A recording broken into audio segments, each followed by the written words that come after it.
Iran যুক্তরাষ্ট্রের যেন একটা চুক্তির ভিত্তিতে যেন যুদ্ধবিরতি হয়েছে, এই বিরতিটা আসলে কিভাবে হয়েছে, কে চাইছে যেন এই যুদ্ধবিরতিটা হোক? সো ইরান কিন্তু প্রথম থেকে না করে আসতেছিল, তারা কোনো যুদ্ধবিরতি চায় না, কিন্তু যুক্তরাষ্ট্র কিন্তু বারবার হুঁশিয়ারি দিচ্ছে। হুঁশিয়ারি বলতে বিভিন্ন প্রকার প্রেশার ক্রিয়েট করছে, বিভিন্ন প্রকার কিন্তু হুমকিও দিচ্ছে যে যদি তারা যুদ্ধবিরতি না আসে বা একটা শান্তি স্বীকৃতি না আসে, তাহলে হচ্ছে ইরানে কিন্তু কঠোর হামলা করবে, ইরানের যে বিদ্যুৎ স্থাপনাগুলো আছে, ব্রিজগুলো আছে, সেগুলোর মধ্যে আঘাত আনবে এবং বিভিন্ন ক্ষতি করবে। সো এরকম হুমকি দিয়ে আসছিল। সো এক পর্যায়ে কিন্তু ডোনাল্ড ট্রাম্প মরিয়া হয়ে লেগেছিল যে এই যে যুদ্ধটা যেন আছে, এই যুদ্ধটাকে বিরতি দেওয়ার জন্য। সো কোনোভাবেই কিন্তু এটা সম্ভব হইতেছিল না, অর্থাৎ ইরানও কিন্তু চাচ্ছিল না যে এই যুদ্ধটা কোনোভাবে বিরত হওয়ার জন্য। সো অবশ্যই কিন্তু একটা যুদ্ধবিরতি হয়েছে, অর্থাৎ 2 সপ্তাহের জন্য যে যুদ্ধবিরতিটা হয়েছে, এটা আসলে প্রসেসটা কি, মানে কিভাবে যুদ্ধবিরতিটা হয়েছে। সো ডোনাল্ড ট্রাম্প কিন্তু সরাসরি ইরানকে অনেকবারই বলছে যুদ্ধবিরতি করার জন্য, সেটা হতে পারে আপোষে, সেটা হতে পারে বিভিন্ন উস্কানিমূলক কথাবার্তা বলে বা বিভিন্ন প্রকারভাবে কিন্তু বারবার বলে আসছিল, সেটা তো আপনারা জানেন যুদ্ধবিরতির জন্য, কিন্তু ইরানে সেগুলো পাত্তাও দিতেছিল না। তারপর ডোনাল্ড ট্রাম্প অর্থাৎ যুক্তরাষ্ট্র প্রশাসন যারা আছে তারা হচ্ছে পাকিস্তানের সাথে যোগাযোগ করছে, কারণ আপনারা তো জানেন পাকিস্তান একটা মুসলিম কান্ট্রি এবং ইরানও কিন্তু একটা মুসলিম কান্ট্রি।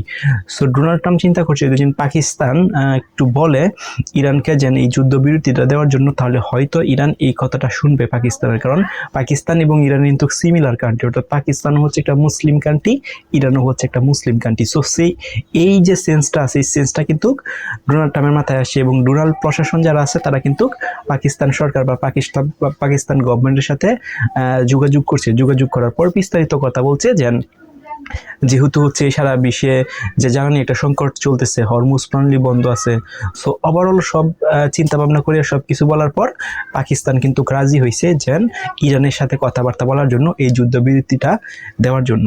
সো অবশেষে কিন্তু আর একটা কথা বলি, সেটা হচ্ছে যে ইরান এবং হচ্ছে যুক্তরাষ্ট্রের যে যুদ্ধটা চলছিল, সেখান থেকে কিন্তু পাকিস্তান একটা নিরপেক্ষ কান্ট্রি বা নিরপেক্ষ দেশ হিসাবে ছিল, সে কিন্তু ইরানের পক্ষে নেয় নাই এবং হচ্ছে যুক্তরাষ্ট্রের পক্ষে নেয় না, অর্থাৎ কোনো দেশে কিন্তু পক্ষে নিয়ে কোনো কিছু কথা বা উস্কানিমূলক কথাবার্তা কিন্তু বলে নাই পাকিস্তান। সো সেই হিসাবে চিন্তা করে ডোনাল্ড ট্রাম্প ভাবছে যে পাকিস্তান যেহেতু নিরপেক্ষ, তার মানে ওরে দেয়াই আমরা হচ্ছে ইরানকে বলাই। সো পাকিস্তানের সাথে কন্ট্যাক্ট করার পর পাকিস্তানের সরকার রাজি হয়েছে এবং রাজি হওয়ার পর ইরানকে বলছে। সো ইরানও যেহেতু একটা মুসলিম কান্ট্রি, পাকিস্তানও একটা মুসলিম কান্ট্রি, যেহেতু এই দুই দেশের মধ্যে কোনো হচ্ছে শত্রুতা নয়, তখন কিন্তু ইরানের বিষয়টা ভেবে দেখছে এবং একটা পর্যায়ে কিছু শর্ত সাপেক্ষে কিন্তু রাজি হয়েছে যে যুদ্ধটা বিরতি দেওয়ার জন্য। সেটা হচ্ছে কয় সপ্তাহের জন্য?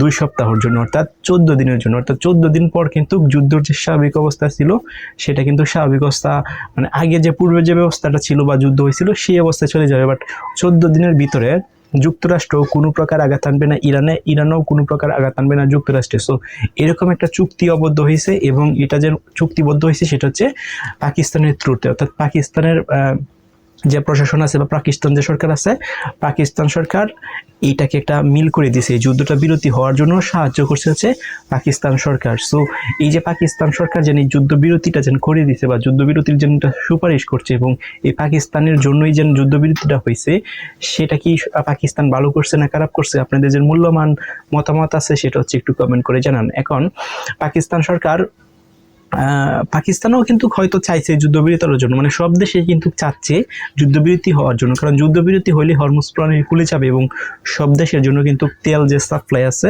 এই হরমুজ প্রণালী দিয়ে তাদের নিজ দেশের জাহাজগুলো অনায়াসে যাতায়াত করতে পারবে। সো হয়তো প্রকাশ্যে কেউ বলে না, বাট গোপনে গোপনে সব দেশে কিন্তু চাচ্ছে এই যুদ্ধটা বিরতি হওয়ার জন্য। সো যেহেতু ডোনাল্ড ট্রাম্পও পাকিস্তানকে একটু বলছে যে এটা বলার জন্য ইরানে, সো পাকিস্তানও কিন্তু ইরানকে বলছে। সো অবশেষে চুক্তির মাধ্যমে কিন্তু এই যুদ্ধটা 2 সপ্তাহের জন্য বন্ধ হয়েছে। সো আপনাদের মতামত কমেন্ট করে জানান।